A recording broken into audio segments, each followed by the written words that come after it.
चाह रहे हैं तो आप इस वीडियो को अंत तक जरूर देखें ताकि आपसे कोई भी महत्वपूर्ण बात न छूटे। तो आइए शुरू करते हैं आज का वीडियो।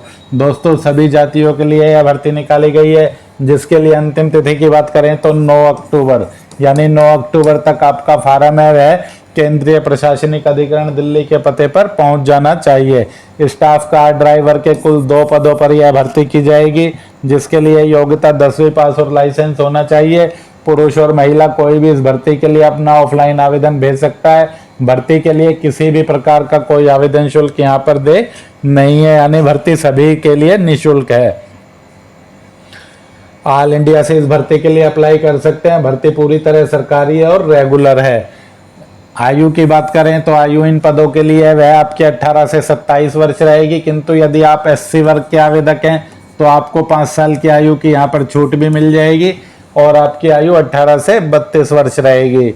वेतनमान की बात करें तो 19,900 से 63,200 रहेगा और योग्यता की बात करें तो 10वीं पास और 3 वर्षीय अनुभव के साथ आपको लाइट मोटर व्हीकल चलाने का लाइसेंस होना चाहिए और आपको मोटर मैकेनिज्म का ज्ञान भी होना चाहिए। इन पदों पर भर्ती के लिए कोई भी आवेदन शुल्क आपका दे नहीं है। भर्ती के लिए कौन आवेदन कर सकता है? तो आवेदन या तो इन पदों पर भर्ती के लिए आप जनरल वर्ग में आवेदन कर सकते हैं या फिर SC वर्ग में आवेदन कर सकते हैं।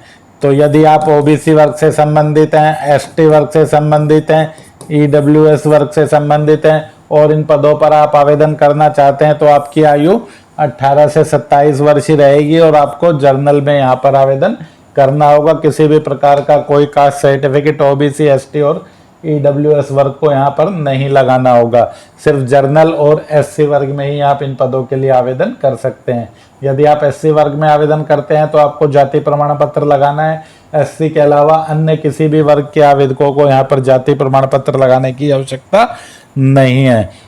आवेदन भेजने के पते की बात करें तो इन पदों पर भर्ती के लिए आपको 9 अक्टूबर तक भरकर आवेदन अपना भेजना है, जो आपका deputy registrar establishment central administration tribunal principal bench 61/35 Copernicus Marg New Delhi pin code 110001 इस पते पर आपका डाक के माध्यम से आवेदन है वह पहुंच जाना चाहिए। साधारण डाक से भी भेज सकते हैं, रजिस्टर या स्पीड पोस्ट से भी भेज सकते हैं। आवेदन के साथ जो डॉक्यूमेंट लगाने हैं वह सभी आपके सत्यापित होने चाहिए, जिनमें कम से कम आपको शैक्षिक योग्यता यानी 10वीं का प्रमाण पत्र, यदि उच्च योग्यता है तो आप उसका प्रमाण पत्र भी भेज सकते हैं। यदि आप SC वर्ग में आवेदन कर रहे हैं तो आपको जाति प्रमाण पत्र भी भेजना है। एक स्वयं का पता लिखा लिफाफा भेजना है। लिफाफे पर आपको टिकट लगाने की यहाँ पर आवश्यकता नहीं है। इसके अलावा आपको ड्राइविंग लाइसेंस, आधार कार्ड और अनुभव प्रमाण पत्र की प्रतिलिपि भी इस आवेदन के साथ संलग्न करके भेजनी है। दोस्तों, आवेदन वाले लिफाफे पर बात करें तो आपको application for the post of staff car driver और कैटेगरी जर्नल या SC दोनों में से जिस भी वर्ग में आप आवेदन कर रहे हैं वह लिख देना है। आवेदन के सभी कॉलम आपको बिना किसी प्रकार की कटिंग व ओवरराइटिंग के अपनी ही लिखाई में अंग्रेजी के कैपिटल लेटर में भरने हैं। भर्ती का विज्ञापन यदि आप देखना चाहते हैं तो 26 अगस्त का आप रोजगार समाचार इस भर्ती के लिए देख सकते हैं, जिसमें यह विज्ञापन प्रकाशित हुआ है। यदि आप हमारे टेलीग्राम चैनल से जुड़ना चाहते हैं ताकि आपको रोजगार से संबंधित सूचनाएं मिल सकें तो आपको हमारे टेलीग्राम चैनल से जुड़ने का लिंक इस वीडियो के डिस्क्रिप्शन में मिल जाएगा, या आप सीधा भी सिंगल प्रकाशन को सर्च करके हमारे टेलीग्राम चैनल से जुड़ सकते हैं। दोस्तों, वेबसाइट से आप किसी भी ऑफलाइन फॉर्म को डाउनलोड कर सकते हैं। वेबसाइट है www.vacancyform.com। इसके ऑफलाइन सेक्शन में जब आप जाएंगे तो वहां पर आपको सबसे पहले सीरियल नंबर 1 2 3 4 दिखाई देगा। उसके बाद आपको डिपार्टमेंट दिखाई देगा। उसके बाद जिन पदों पर भर्ती निकली है वह सब दिखाई देगा। उसके बाद आयु दिखाई देगी, लास्ट डेट दिखाई देगी और नोटिफिकेशन। किसी भी नोटिफिकेशन को आप वहां से डाउनलोड करके जरूर पढ़ें। नोटिफिकेशन को पढ़ने के बाद यदि आप अपने आप को योग्य समझते हैं तो नोटिफिकेशन के बाद आपको एक तीर का निशान देगा, उस पर आप क्लिक करेंगे तो आपको वहां से बाय नाउ का ऑप्शन का पेज खुलेगा, जहां से आप किसी भी ऑफलाइन फॉर्म को डाउनलोड कर सकते हैं। तो देखिए, इस भर्ती का फॉर्म आपको किस प्रकार से भरना है ताकि आपका कॉल लेटर आ जाए, आपसे किसी भी प्रकार की गलती न हो। तो पॉइंट टू पॉइंट फॉर्म को किस प्रकार से भरना है देख लेते हैं। सबसे पहले यहाँ पर आपको अपना एक पासपोर्ट आकार का फोटोग्राफ है वह चिपका देना है, और फोटोग्राफ पर किसी भी प्रकार का कोई अटेस्टेशन आपको या अपना सिग्नेचर आपको नहीं करना है, सिर्फ फोटो आपको अच्छी प्रकार से चिपका देना है। फोटो पिन से न लगाएं, अच्छी तरह से गोंद से आप यहाँ पर चिपका दें। उसके बाद कॉलम नंबर 1 की बात करें तो कॉलम नंबर 1 में आपको अपना नाम, जो भी आपका नाम 10वीं के प्रमाण पत्र में है वह लिख देना है। कॉलम नंबर 2 की बात करें तो कॉलम नंबर 2 में आपको अपना पूरा पता लिखना है, जो भी आपका घर का स्थायी निवास का पता है वह लिखना है। कॉलम नंबर 3 में आपको अपना मोबाइल नंबर लिखना है। कॉलम नंबर 4 में आपको अपनी ईमेल आईडी लिख देनी है। कॉलम नंबर 5 में आप अपने पिता का नाम लिख दें। आप चाहें तो अपने पति या पत्नी का नाम भी लिख सकते हैं। यदि आप पुरुष आवेदक हैं तो अपनी पत्नी का नाम भी यहाँ लिख सकते हैं, और महिला आवेदक हैं तो अपने पति का नाम भी लिख सकते हैं।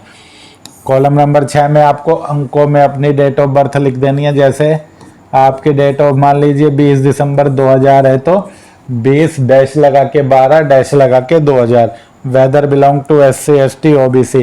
दोस्तों यह पद सिर्फ जर्नल और SC के लिए आवेदन कर सकते हैं, तो या तो आप जर्नल लिखें इसमें, और यदि आप SC कैटेगरी से संबंधित हैं तो इसमें SC भी आप लिख सकते हैं। इसके अलावा यदि आप अन्य किसी भी वर्ग से संबंधित हैं, ST हैं, OBC हैं, EWS है, तो आपको यहाँ पर जर्नल में ही आवेदन करना है। एजुकेशन क्वालिफिकेशन की बात करें तो 10वीं या 12वीं जो भी योग्यता आपकी है वह आपको इसमें लिख देनी है।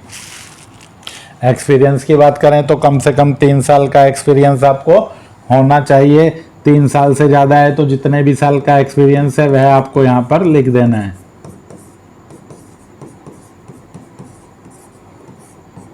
3 ईयर ड्राइविंग एक्सपीरियंस। इसके बाद in case of central state government department, supreme court, high court, district court, CAT employ, यदि आप सेंट्रल गवर्नमेंट के किसी भी विभाग में लगे हुए हैं, स्टेट गवर्नमेंट के किसी भी विभाग में लगे हुए हैं, सुप्रीम कोर्ट, हाई कोर्ट या किसी भी जिला न्यायालय में लगे हुए हैं, या सेंट्रल एडमिनिस्ट्रेटिव ट्रिब्यूनल के एम्प्लॉय हैं, तो इसमें आपको यस लिखना है। यदि आप इससे संबंधित नहीं हैं तो फिर यहाँ पर सभी को नो लिखना है। इसके बाद यदि आप संबंधित हैं तो फिर आपको ABCD नंबर पर अपनी डिटेल देनी है कि आपका डिपार्टमेंट कौन सा है, किस पोस्ट पर आप लग रहे हैं, क्या आपका पे स्केल है, क्या आपका लेवल है, क्या आपका नेचर है, टेम्परेरी है या परमानेंट। यदि आप central government, state government, supreme court, high court, district court या कैट एम्प्लॉय नहीं है तो यहीं पर आपको नो लिख देना है। उसके बाद इन कॉलमों को आपको नहीं भरना है। अदर पार्टिकुलर में आप अपना ड्राइविंग लाइसेंस नंबर डाल दें।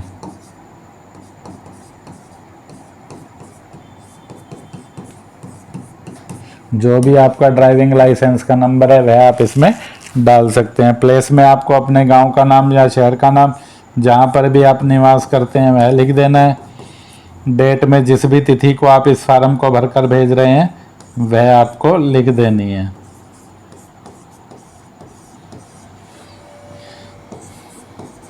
यहाँ पर आपको अपना सिग्नेचर कर देना है। दोस्तों यदि आप किसी भी सरकारी विभाग में काम कर रहे हैं तो फिर यहाँ पर आपको अपने नियोक्ता से सिग्नेचर कराना है, उसका पद लिखना है, और जिस भी कार्यालय में आप काम कर रहे हैं उसकी मोहर लगवानी है। जहाँ पर आप काम करते हैं उस प्लेस का नाम और डेट डाल देना है। किंतु यदि आप वर्तमान में सेवारत नहीं है तो फिर यह भी आपको नहीं बनवाना है, सिर्फ यहीं तक के कॉलम आपको कंप्लीट करके भेजने हैं। तो वीडियो में अंत तक बने रहने के लिए धन्यवाद। वीडियो देखने के बाद भी यदि आपके पास कोई कमेंट है तो आप हमें कमेंट सेक्शन में कमेंट करके पूछ सकते हैं। मिलते हैं जल्द ही अगली वीडियो में। जय हिंद, जय भारत।